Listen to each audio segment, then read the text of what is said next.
Good morning, everyone. Happy Sunday. Today is a Sunday at look at that. Sobrang napaka-kulimlim pa rin talaga ng panahon hanggang ngayon. So, samahan niyo ako pumunta sa church ngayong umaga. Time check around 6:20 because ang first mass is usually 6:30 a.m. Plano ko sana maglakad from here sa amin papunta sa church. Kaya lang meron ng tricycle na nakaabang sa kanto. So, nakakaya naman naghihintay na si kuya. Kaya sige na nga, sumakay na ako. Tsaka, less than 10 minutes na lang mag-start na yung misa. Ayoko sanang malate. So next time, aagahan ko na lang para makapaglakad ako hanggang church. At isasama ko kayo. Masarap din talagang maglakad papuntang church. So ito na yung bukana ng church. Medyo makikita ninyo basa-basa pa yung kalsada, parang yung sahig dahil nga nag-uulan at napakaulap pa. Diyos ko, 2 weeks nang walang humpay na pag-ulan. Ngayon nga at medyo tumila at nag-aabang tayo na sana umaraw na. So habang naghihintay tayo na magsimula ang misa, ito ang aming simbahan, ang aming payak na simbahan dito sa aming barangay. So ayan, this is Immaculate Conception Church. That's why it's blue and that's why Mama Mary is in the middle. Tapos nasa taas niya si Jesus Christ. So, ito yung offering part nung Mass, kung saan pupunta dun sa harap, pupunta kay Padre at mag-o-offer ng mga donations. Ganun siya. So, ito, pinatayo lahat ng mga grandmothers dito, parang binless ni Father dahil sa Grandparents Day yata yan. At natapos na nga ang misa. So, usually yung misa ay 1 hour lang. Ayan. So, after kong mag-bless kay Father, eto siya. At tinatanggap ang pagmamano at pagbe-bless ng mga tao. Tapos, eto na, palabas. Nakakatuwa dahil maaraw na. Makikita ninyo. From the very beginning kanina, medyo makulimlim. Ngayon, medyo maaraw na. At syempre, chikahan ng mga momshies dyan. So, itong sampagita, namimili talaga ako niyan sa tuwing nagsisimba ako kasi marami kaming mga puon sa bahay sa altar namin. So nilalagyan ko ng mga fresh na sampagita. So ito si tita, tawag namin sa kanya ay tita. Suki na namin siya diyan. So nag-request ako na kung pwede ilagay yung sampagita sa may plastic kasi nga maglalakad pa ako papunta sa next kong destination. So this is 7:30 after nung first mass. Look at that. Nako, maaraw na. Nakakatuwa at medyo blue na rin yung langit, 'di ba? Kasi medyo nag-uulan nga for 2 weeks. So, yung pupuntahan kong next location is kakain ako ng lomi for breakfast and walking distance lang siya. Like I said, napakasarap maglakad lalo ng pag-umaga. Nga lang talaga kanina medyo na-late ako. So, ito yung church ay nasa highway lang siya actually, along the highway. Kaya dapat mag-iingat-ingat lalo na pag naglalakad. Ayan, super appreciate ako sa blue sky after ng walang patumanggang pag-uulan ng mga nakaraang araw. So ayan, makikita ninyo, sarado pa ang karamihan sa mga establishments dyan. Pero yung mga drugstores open na yan kasi nga maaga pa. So doon tayo pupunta sa tinatawag na coffee shop dito sa amin. Napaka prominent na place yan. Ay, prominent ba? Sikat na lugar yan dito, coffee shop. So ito ay nag-offer na I think 24 hours sila so hindi pa nga ako sure, so I have to check. Tinanong ko pa yung kuya kung open daw. So matagal na yung coffee shop na yan and nagsiserve din sila ng mga American food dyan, kaya maraming foreigners dito sa may lugar namin, kaya very suki sila dyan sa coffee shop. Pero today ang target natin ay kumain ng lomi, so let's get inside. So ang bongga niyan kasi ni-renovate na yung buong coffee shop, so meron na silang pa-design sa mga walls nila. Ayan, yan yung buong interior niya. So, kapag ka weekends or mga hapon, napakaraming tao dito, parang family restaurant siya. At meron pa yan sa second floor. Ayun yung CR nila doon sa may bandang likod. At ito naman yung kanilang menu at makikita ninyo it's mostly Filipino food at saka American breakfast style. So, meron silang mga steak dyan, meron silang mga burger and fries, fish and chips, and all that. So, like I said, ang ating target for today ay lomi. Thank you po. May lomi na po. Meron po. Sige po. Nasaan na ba yung dito, sir? Alin po? Yung lomi. Ito pa yung Ng lomi. nakabungan na po. Ay, nakabuna naman. Ito po. Ay, ito lomi. Yan na po. Yes po, isa na lang pong lomi. Tapos, Okay, ma'am. may kape kayo, di ba? Meron po po.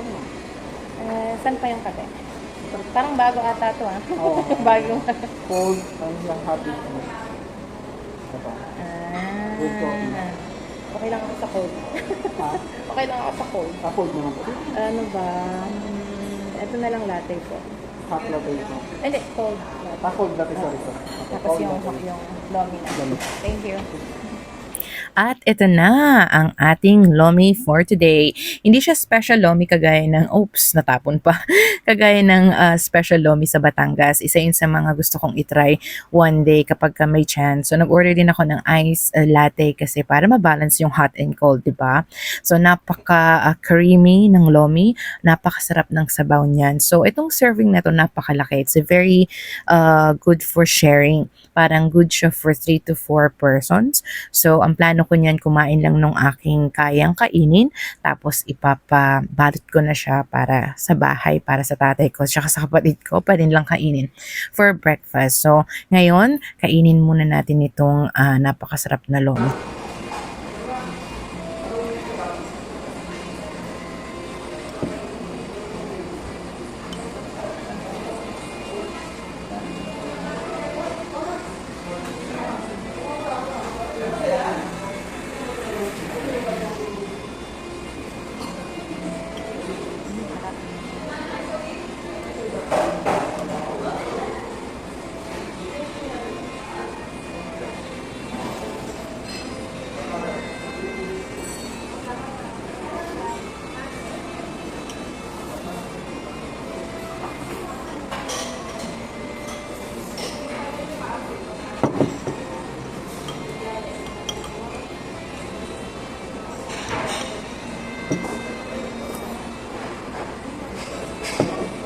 So napakasiksik liglig nga nitong lomi sa kanyang mga sahog. Meron siyang kinchay ba tawag dyan? Napakarami niyang gulay dyan. Meron din yung, I think celery ba yung nakain ko? Meron din siyang parang shrimp na maliliit. May pork din, or chicken yata yun. Tapos meron din itong chicken liver, atay ng manok. Pero medyo parang goma kasi yung atay pero pampalasa rin siya, napakasarap.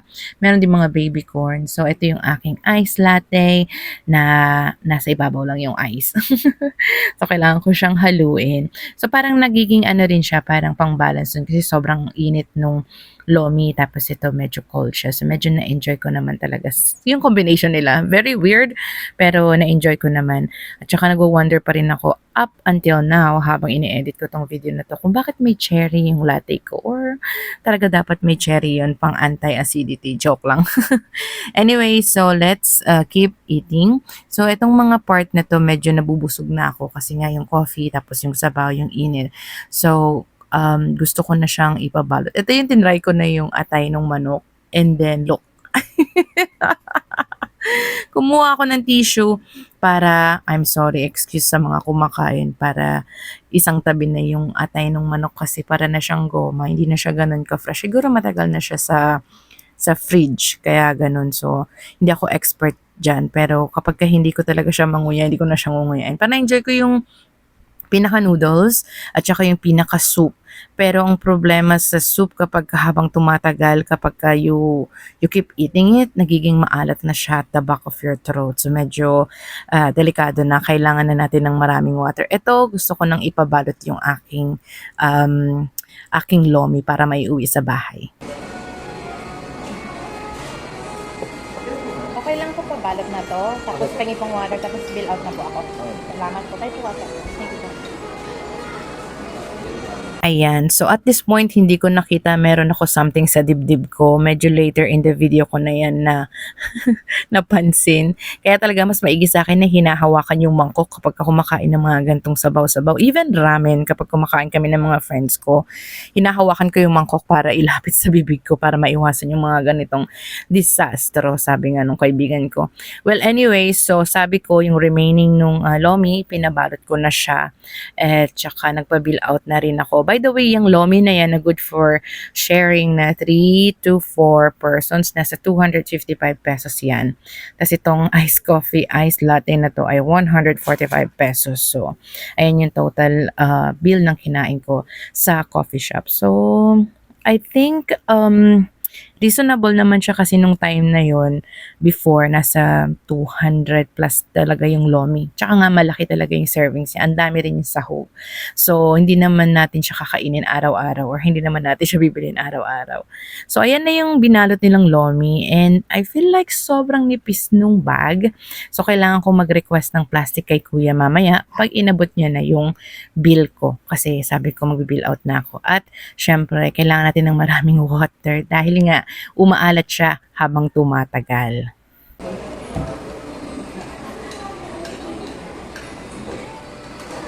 Pero wala ba tayong plastic? Baka mabukbuk. Sige. Taga-bundok pa ako. Baka mamulot ako ng lomi. Thank you po. Ayan, at this point, hindi ko pa rin talaga nakikita yung kalat sa dibdib ko. Diyos ko, Lord. So, ayun nga, kailangan kong humingi ng plastic dahil napakalipis nitong supot na ito. Baka mabutbut yung lomi at mamumulot ako ng lomi kagaya nga ng sinabi ko kay kuya. So, ayan, medyo nabubusog na ako. Tapos, ume-epekto na yung kape sa tiyan ko. Alam niyo yun, after mag-coffee, kailangan may tawag tayo ng kalikasan. Excuse me. So, ito na si kuya. Daladala niya yung bill ko at yung plastic. Napakabait ni kuya. Talagang kinonsider niya at binigyan niya ako ng plastic. Kasi minsan may mga restaurant na wala po talagang paper bag lang meron kami. So mabuti meron silang plastic. Very important yan. Lalo na ngayon, di ba? Nag-uulan-ulan. So very considerate. Sabi ko, busog na ako kaya gumaganon-ganon na ako, lumiliyad-liyad. Kasi nga naman hindi rin talaga ako sanay ng super heavy na breakfast sa umaga. Well, talaga naman nagbe-breakfast tayo sa umaga. Yeah, anyway, so after ko makuha yung sukle, tapos na akong kumain, inubos ko na lang yung natitirang laman dito sa aking bowl. Kasi nga, syempre, sayang naman, binayaran natin yan. Huwag tayong mag-aksaya ng pagkain. At saka, habang naghihintay at habang nagpapahinga rin, pagtapos kumain ng lomi, medyo inubos ko na rin yung aking latte, itong aking iced coffee. So, na-enjoy ko siya ng sobra. Gusto ko rin sanang maglakad niya yan pauwi. Kaso, baka lumamig na yung lomi, hindi na ma-enjoy nung pamilya ko, ng tatay ko at mga kapatid ko para makain nila sa bahay. So, yan. I'm thinking, bago ako umalis, ay pumunta dun sa bathroom nila. Iniisip ko rin kung videohan ko pa yung bathroom. Ayan yung kino-contemplate ko habang inuubos ko yung lomi. Pero I ended up going to the bathroom at hindi na ako nakapag-record. Pero next time, kapag babalik tayo dito, magta-try tayo ng ibang pagkain. Actually, yung coffee shop is known for its tacos. So, meron silang jumbo tacos na dito sa coffee shop. Yan ang kanilang pinaka signature dish dito sa coffee shop. So next time, we'll come back here at isasama ko ring videohan yung sa comfort room nila kasi napaka-ganda, napakalinis at saka meron pang electric fan I think or aircon, malamig. So ayan. So habang inuubos ko ang aking coffee, ito ang mabilisang tour sa aking meron sila kasing booth dito, yan, mga ganyang booth on this side. And yun sa likod, yun yung CR, yung parang may Japanese rattan doon. And then yun nga, siya, family dining na, maramihan na doon. Ito yung booth sa ditong side. Ito yung parang family dining setup nila. So, makikita ninyo pang malakihan. So, dito naman, bago sa exit or yung pinaka-door, meron silang mga pastries and also, meron din silang mga cakes pang dessert. So, I'm here for the breakfast kaya hindi ako kakain muna ng dessert for breakfast kasi sobrang okay na ako sa coffee as my dessert. And then, pupunta tayo dito kay Kuya who is selling pandesal on bike. Napaka-modern na ngayon. Wala nang panaderia.